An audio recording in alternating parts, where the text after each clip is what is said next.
my thing with Uncle Joe is, yeah, he was the grumpy old man, definitely. The kids all referred to him as the grumpy old man. Like David was saying, that when he came out, I started reading his pen pal and sending him money and stuff, and when he came out, I asked David, and he came to live with us. Now, Uncle Joe did have his demons, without a doubt. But when he did go into the hospital and he spent 101 days, and he did, he said that the enemy came for him.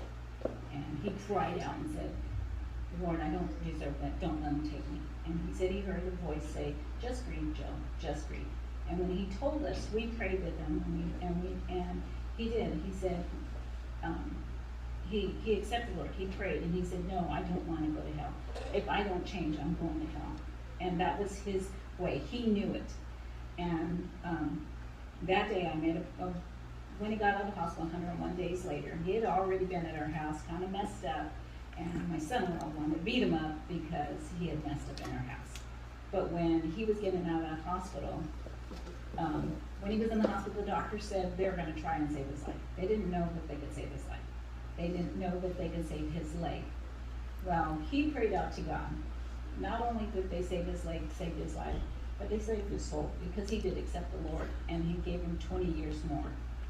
And when he lived with us, when they let him out, they were sending him to a facility because he could not take care of himself. And knowing he'd already burned that bridge and so many others, I asked David, I said, babe, that's my family. I need to take care of them. I don't want strangers taking care of them. Please, can we bring them back home? And David, being a very caring man, said, yes, if that's what you want, baby. And so he came home, and I dressed his wounds for weeks, and like I said, his leg was saved, his life was saved, and his soul was saved. He was a changed man. You'll see pictures of him, and family time. You'll see pictures with my grandchildren. He would be with Destiny. He would take off with Destiny, or he would take off with Desiree, and he'd come back, and the kids would be all full of blue or red. And we'd say, Theo, did you give the kids candy? And he'd be like, no, not me. But that was his thing. His thing was with the glow pump. So what I've done, now I'm not going to have a beer for him, but I did get, because I know we like that too, but I did get glow pops for everybody, and they say, this one's for you, Uncle Joe, because this is the memory that I have of Uncle Joe.